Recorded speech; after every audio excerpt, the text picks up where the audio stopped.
자신 있어? 순양의 아진자동차 뺏기지 않을 자신? 순양이 아진자동차를 인수한 일은 없을 겁니다.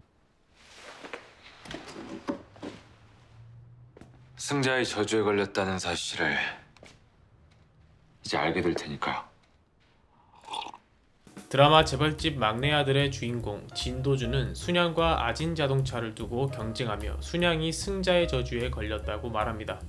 경쟁에서 승리하는 것은 정말 기쁜 일이죠. 그런데 이겨서 저주에 걸린다니 도대체 무슨 말일까요? 상처뿐인 영광, 빛바랜 승리 등 승자의 저주와 비슷한 의미가 있는 말은 많습니다. 간단하게 말해서 경쟁 과정에서 받은 상처들 때문에 이익이 별로 없는 승리를 맞이한 것이죠. 경제 캠퍼스의 12번째 주제는 바로 승자의 저주입니다. 승자의 저주라는 말의 역사는 매우 오래됐습니다. 무려 기원전 3세기까지 올라가죠.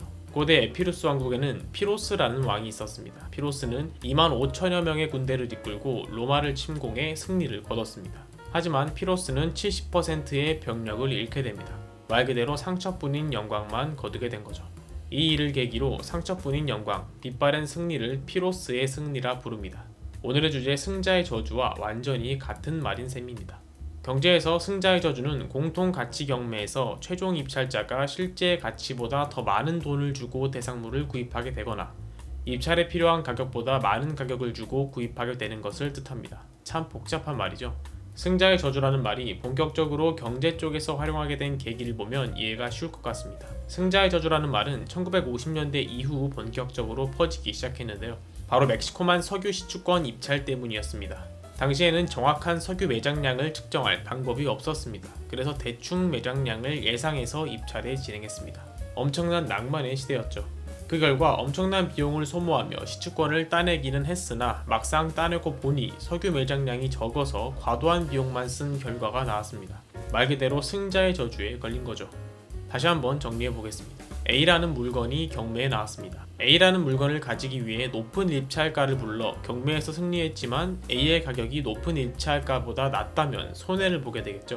이 상황을 바로 승자의 저주라 부르는 것입니다. 승자의 저주는 M&A, 기업 인수합병에서도 자주 인용되는데요. 처음에 진도준이 순양과 아진자동차 인수를 두고 경쟁했던 것 같은 상황이죠. 다음 장면을 한번 볼까요? 사내 유보금을 다 한도제철 인수할 때 가격 경쟁이 좀 치열했어야죠, 아버지. 돈이 될 만한 건 이미 담보로 대출... 아진 자동차를 인수할 돈이 없다 이 말 아니야! 죄송합니다, 아버지. 기업이 인수 경쟁에 몰입해 적정 가치를 넘어선 금액을 지불하고 그 결과 인수로 인한 시너지 효과는 얻지 못한 채 손해를 보게 된 상황, 승자의 저주인 거죠. 한도제철을 인수하고자 있는 돈 없는 돈 모두 모아서 인수를 해버리니 인수로 인한 시너지는 고사하고 손해를 봐 아진자동차를 인수할 방법도 없어진 거죠.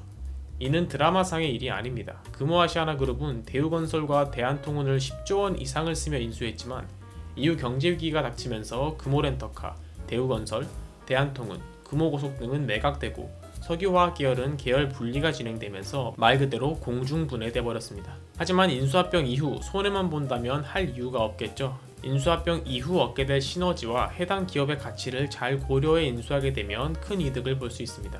대표적인 예가 바로 SK하이닉스죠. 하이닉스 반도체를 인수한 SK그룹은 승자의 저주에 빠질 거라는 우려에도 불구하고 위기를 극복해 눈부신 성장 실적으로 SK하이닉스는 어느새 그룹의 주력사가 되었습니다. 최근 SM그룹이 카카오에 사실상 인수되었죠. 과연 카카오는 승자의 저주에서 자유로울 수 있을지 지켜보는 것도 의미가 있을 것 같습니다. 오늘은 승자의 저주에 대해 알아봤습니다. 손자병법으로 유명한 손자는 이런 말을 남겼습니다. 100번 싸워서 100번 이기는 것이 최상이 아니다. 싸우지 않고 적을 굴복시키는 것이 최상이다. 싸워서 이기는 것도 좋지만 우리에게 진짜 필요한 것은 상처뿐인 영광이 아니라 진정한 의미의 승리겠죠. 승자의 저주라는 말에 매몰돼서 승리를 피할 필요까지는 없겠지만 맹목적으로 승리만을 좇는 일도 피해야 할 것입니다. 금융문맹 탈출을 위해 노력합시다. 경제적 자유를 위해 노력합시다. 경제캠퍼스가 함께하겠습니다.